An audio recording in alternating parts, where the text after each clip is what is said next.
Jæja Helgi, 101-85 súrt tap í Þorlákshöfn. Já, það var frekar súrt, svo segir. Þið byrjuðu sterkt samt. Þið hengduð í þeim, svo fór annar leikluti 30-13. Já, við bara, mér fannst við vera dálítið bara mjúkir þegar þeir setta aðeins aukna pressa á okkur, þá voru við bara mjúkir og svöruðum ekki og bara góð lið geta komist í gegnum smá auka fysikalitet, en við gerðum það ekki og Þórsarnir eru eins og þið bara mjög góðir og við erum náttúrulega kannski pínu vængbrotnir okkur núna en það er samt engin ásökun.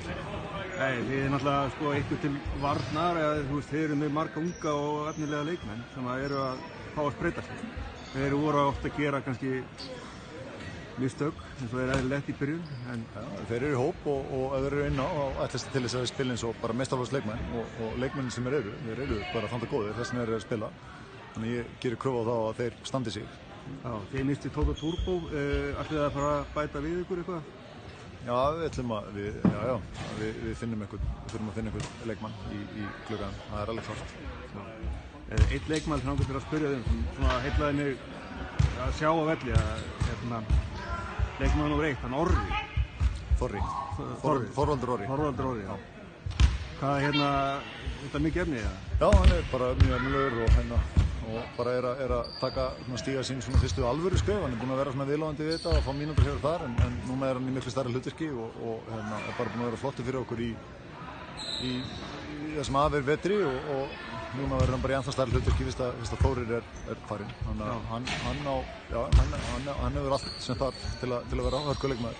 Maður sá að hann er með flotta hreyfingar, hann er með sjálfstraust í skot. Já, hann bara þeim segir. Þorri er flottur og er duglegur og bara hann er flottur leikmaður og aftur að bara vera betri og betri. Herðu, flottir, bara gangi ykkur vel og gleðileg jól. Þið eigið Þór reyndar í næsta leik, Akureyri, þið töpum 3 á móti Val. Já, heima, já. Með 3 stigum. Já, það er bara, við þurfum að taka þann leik, það er bara svoleiðis. Við meðum ekki fara að missa þetta eitthvað ólangt frá okkur og það er bara stór leikur fyrir okkur að lóka svo sterkt fyrir jól.